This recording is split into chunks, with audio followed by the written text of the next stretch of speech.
मालिक को प्रणाम। सभी अभ्यासी भाई बहनों को नमस्कार। बाबूजी कहते हैं, मेरे प्रिय भाई, 17 जुलाई 1972 का लिखा तुम्हारा प्रेमपूर्ण पत्र मिला। मैं बहुत खुश हूँ कि तुमने अपने संतोष के लिए कुछ सवाल पूछे।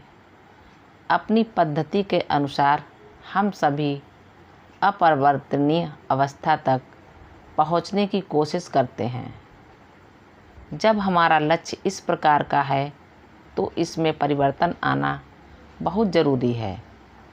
परिवर्तन से अंतिम विकास के स्तर तक पहुँचने की शक्ति विकसित होती है। इसीलिए अवस्था हमेशा एक समान नहीं रहती। ये आवश्यक है कि आप परिवर्तन को महसूस करें। जब आप मेरे साथ थे, परिवर्तन तो तब भी थे, लेकिन चेतना के स्तर पर नहीं। नशे में धुत व्यक्ति की तरह आपने परिवर्तन को महसूस नहीं किया। हालांकि अपने पत्र में आपने इसे स्वीकार किया है कि जब तक आप यहाँ थे, आपके अंदर विचार, उत्साह और स्पष्टता थी। परिचय में आपको इस प्रकार का वातावरण नहीं मिला, इसलिए आप विपरीत ढंग से सोचने लगे। अगर आप सुबह जल्दी ध्यान में बैठें, जिस समय सब कुछ शांत रहता है, तो खुद में वही चीज़ महसूस करेंगे और तमाम गड़बड़ियों के बावजूद आप अपनी अवस्था का सही दृश्य देख पाएंगे। जब आप सफाई करते हैं तो चीज़ें साफ हो जाती हैं, चाहे जिस स्तर तक ये हो पाए। इसलिए इस प्रक्रिया को जारी रखिए। अगर आप स्वयं या कोई और सफाई करता है तो सारी चीज़ें एक समय में साफ नहीं होती, क्योंकि इनकी जड़ें गहरी होती हैं। इसीलिए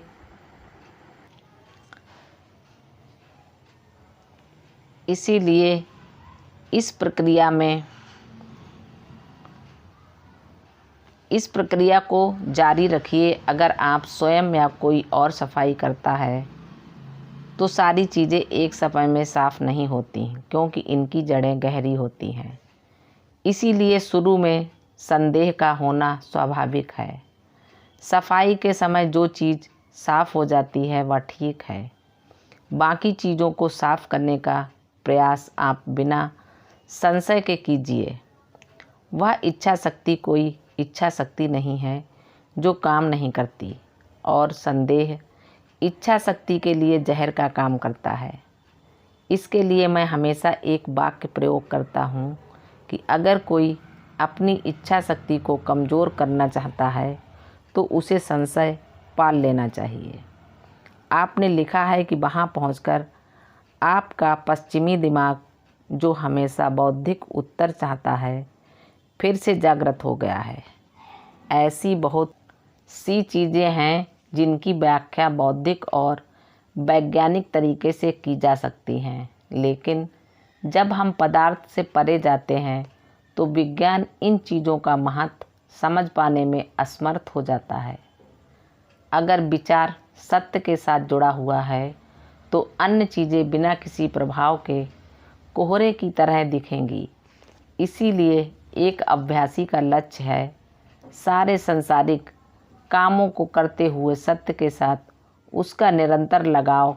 हम इन चीज़ों को सतत स्मरण से हासिल करते हैं, जिसका उल्लेख मैंने सत्य का उदय में किया है। जब ये स्मरण हमारे अवचेतन मन में पहुंचता है तो हम हर समय, यहाँ तक कि अचेतन अवस्था में भी उस दिव्य शक्ति के संपर्क में रहते हैं।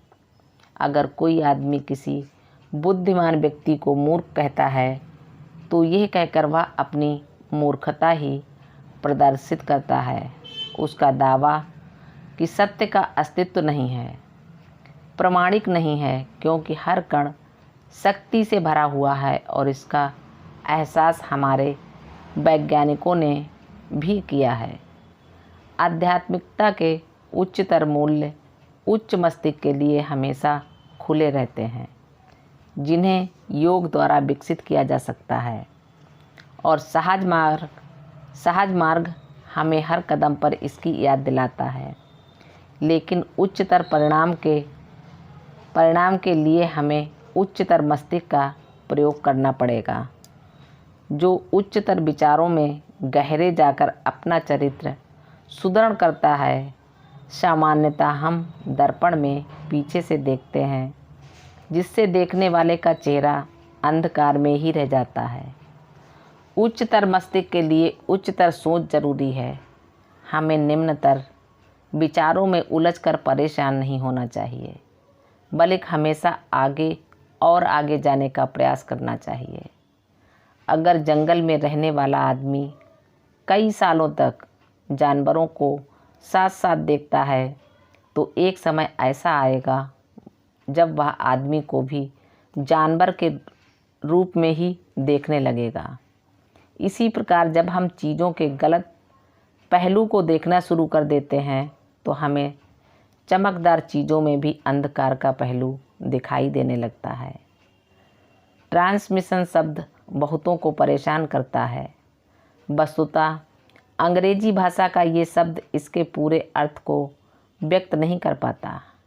मेरे मत में यह मनुष्य के रूपांतरण के लिए प्रयुक्त की जाने वाली एक दिव्य शक्ति है। यह ऐसी कोई शक्ति नहीं है जो किसी विशेष दिन या किसी विशेष महीने में कार्य करे। मैं अभ्यासियों को इसीलिए शक्ति देता हूँ ताकि वे दूसरों के लिए उपयोगी बन सकें। वास्तव में वे नहीं कार्य करते, बल्कि शक्ति स्वयं कार्य करती है। मैं उन्हें कक्षा में मॉनिटर की निगाह से देखता हूँ, जो विद्यार्थियों को प्रशिक्षित करके उनमें अपेक्षित सुधार लाता है। अगर मुझे पर्याप्त समय मिले और मैं स्वाभाविक तरीके से लोगों को प्रशिक्षित करूं, तो हमारी अपेक्षाओं के अनुरूप बनने में उन्हें कई साल लगेंगे। कृपया अपने उस कथन को याद करो जो तुमने काम करने की अनुमति पाने के बाद कहे थे। तुमने खुद कहा था कि तुमने लोगों को ट्रांसमिशन दिया और लोगों ने भी शांति महसूस की। यह ट्रांसमिशन का प्रारंभिक प्रभाव है। अगर ट्रांसमिशन में कोई गलती होती तो तुम्हारे या मेरे लिए अभ्यासियों में ऐसी अवस्था पैदा कर पाना असंभव हो जाता। तुमने खुद लिखा है कि जब तुमने समय देकर अपने पिताजी और दूसरे लोगों को लंबी दूरी से ट्रांसमिट किया, तो उन्होंने ऐसा महसूस किया कि तुम उसी कमरे में हो। वस्तुतः तुम अपने कथन को अस्वीकार नहीं कर सकते, क्योंकि इसके पीछे तुम्हारा अनुभव है। क्या तुम मुझे माफ़ कर दोगे अगर मैं तुमसे यह पूछूं कि क्या तुम में यह शक्ति भारत आने से पहले थी? घर में नालियाँ होती हैं और नापदान भी उनका प्रयोग किया जाता है, लेकिन उन्हें ख़त्म नहीं किया जाता। हम उन्हें सुधारने और आधुनिक बनाने की कोशिश करते हैं, लेकिन उन्हें पूरी तरह से नष्ट करने की कोशिश नहीं करते। दूसरी ओर अच्छे लोग भी हैं, लेकिन कोई ज़रूरी नहीं है कि वे अध्यात्म की तरफ उन्मुख हों। लेकिन अगर तुम उन पर थोड़ा सा भी ध्यान दो तो उनका उत्थान होगा और तुम जल्दी ही उनमें रूपांतरण महसूस करोगे। हमें गुणहीन लोगों पर ध्यान देने की कोशिश करके उन्हें सुधारने की कोशिश करनी चाहिए। तभी मैं कह सकता हूँ, शाबाश। जो बच्चा आज पैदा होता है वह अगले ही दिन आदमी नहीं बन जाता। बच्चे में शक्ति भी होती है और उस पर काम भी होता रहता है, फिर भी उसे आदमी बनने में कई साल लग जाते हैं। तुम्हें विश्वास हो या न हो, परंतु तुम्हारे ऊपर भी मैंने अपनी विनम्र शक्ति का प्रयोग किया है।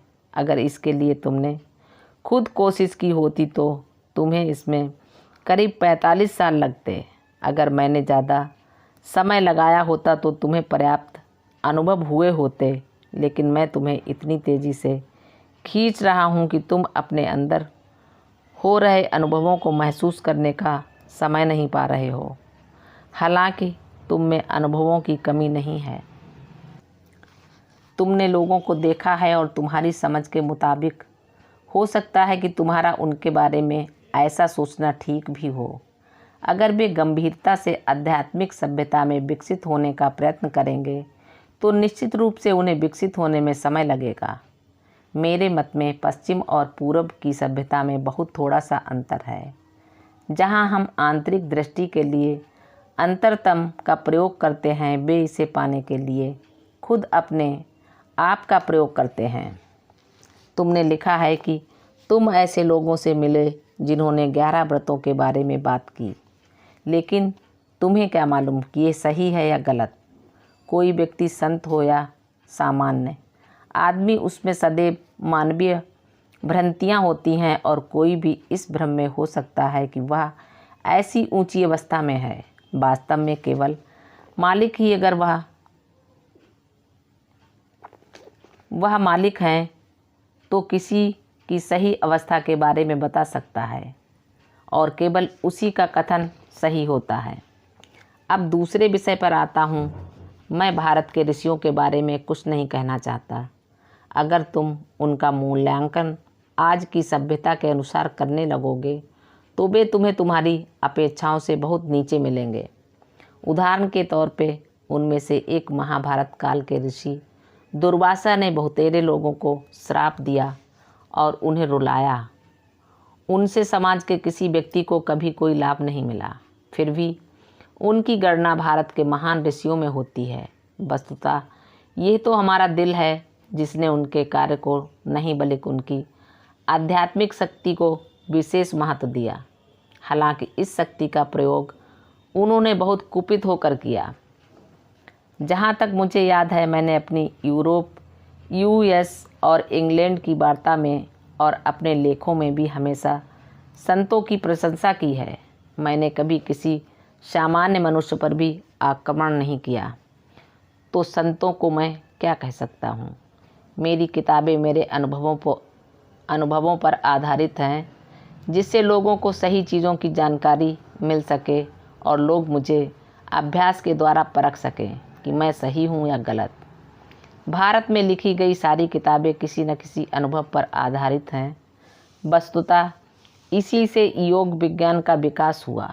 हर आदमी को दूसरों के विचारों की आलोचना करने का अधिकार है, चाहे वह किसी का भी विचार हो, ताकि उचित निष्कर्ष पर पहुंचा जा सके। और इसी आधार पर मुझे भी दूसरों की आलोचना करने का अधिकार है। मैं जानता हूं कि तुम जिम्मेदारी से काम कर रहे हो और मुझे इस बात का भी विश्वास है कि तुम्हारे सारे संदेह दूर हो जाएंगे। ईश्वर करे कि तुम्हें और अधिक अनुभूतियाँ प्राप्त हों, तभी तुम इन किताबों को और अधिक महत्व दे पाओगे।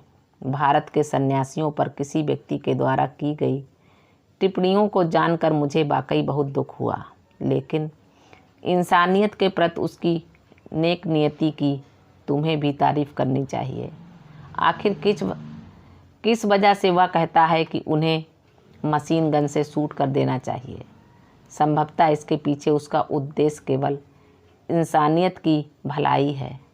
अगर कोई व्यक्ति जर्मनी के हिटलर के लिए बुरे शब्दों का प्रयोग करता है तो केवल इसलिए कि हिटलर की क्रूरता से इंसानियत को बहुत कष्ट झेलने पड़े हैं।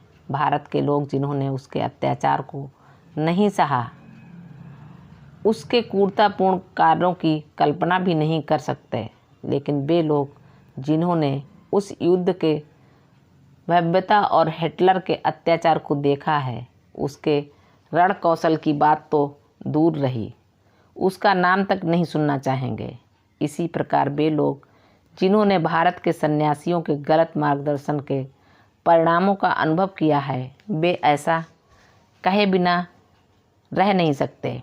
मेरे प्रिय, तुम भारत की असली हालत को नहीं जानते। मैं इस बात की तारीफ़ करता हूँ कि तुम्हारा दिल इतना अच्छा है कि वह इस तरह की बातों को नहीं सुन पाता। तुम्हारे इस सोच की मैं प्रशंसा करता हूँ। बेशक वह कुछ ज़्यादा ही कह गया कि उन्हें मशीन गन से शूट कर देना चाहिए। मैं यहाँ ये नहीं बताने जा रहा हूँ कि आगे क्या होने जा रहा है। प्रकृति के आदेश हर किसी को नहीं मालूम होते। अभी भारत अपने अंदर तक ही सीमित है और अब वह बाहर आ रहा है, इसलिए लोगों की सच्ची अंतरात्मा ने मुड़कर बाहर की ओर दौड़ना शुरू कर दिया है। वस्तुतः लोग ऐसा करने को मजबूर हैं क्योंकि आगे अच्छा समय आ रहा है, लेकिन भाग्य की विडंबना यह है कि इन चीज़ों के पीछे जो चीज़ है हम उसे नहीं देख पाते। हम अपनी चेतना का आकलन अपने ब्रह्म अनुभवों से करते हैं। सत्य का उदय में जिन व्रतों का उल्लेख है वे उनके भीतर उपस्थित ग्रंथियों के बृहद भाग हैं। आप इन ग्रंथियों को केंद्र और उपकेंद्र भी कह सकते हैं और व्रतों को वे दायरे जिनमें ये केंद्र और उपकेंद्र अब अवस्थित हैं। जब हम एक दूसरे से अलग हुए थे तो मैंने निर्देश दिया था कि चीज़ों को हमेशा खुले दिमाग से देखना और परखना चाहिए। यह निर्देश आज भी बरकरार है। आपने सूक्ष्म ब्रह्मांड तक हृदय के क्षेत्र को पार कर लिया है। मैंने इसी पत्र में कहीं इस बात का जिक्र भी किया है कि अगर इस काम में किसी की मदद ना मिले तो यहाँ तक पहुँचने में व्यक्ति को 45 साल लगते हैं। आप दूसरे बिंदु पर हैं जिसे आत्मा चक्र कहते हैं। मैं इस बिंदु की आपकी यात्रा जल्दी ही शुरू कराऊंगा, लेकिन इसके स्वाद का आनंद लेने में आपको कठिनाई होगी। क्या आप मुझे ये बताना पसंद करेंगे कि मैं इस मामले में तेज़ी से आगे बढ़ूं या स्वाभाविक गति से, जिससे आपको अनुभव हो और आप उसका आनंद भी ले सकें। ट्रांसमिशन कहीं से भी किसी भी दूरी के लिए की जा सकती है। इस बात की बिल्कुल परवाह मत कीजिए कि अभ्यासी आपके सामने है या नहीं। मैं प्रारंभिक अभ्यासियों द्वारा ध्यान का अभ्यास नामक पर्चा भेज रहा हूँ। अभ्यासियों को, विशेष रूप से बोस्टन के उन अभ्यासियों को जिन्हें कुछ अनुभव नहीं होता, कुछ ज़्यादा समय देना होगा। प्रकाशनों की एक सूची में भेज रहा हूँ। कृपया मुझे इस बात से अवगत कराइए कि आपको किस किताब की कितनी प्रतियां चाहिए। शुभकामनाओं के साथ, आपका स्नेही रामचंद्र। मालिक को प्रणाम। सभी अभ्यासी भाई बहनों को नमस्कार। धन्यवाद।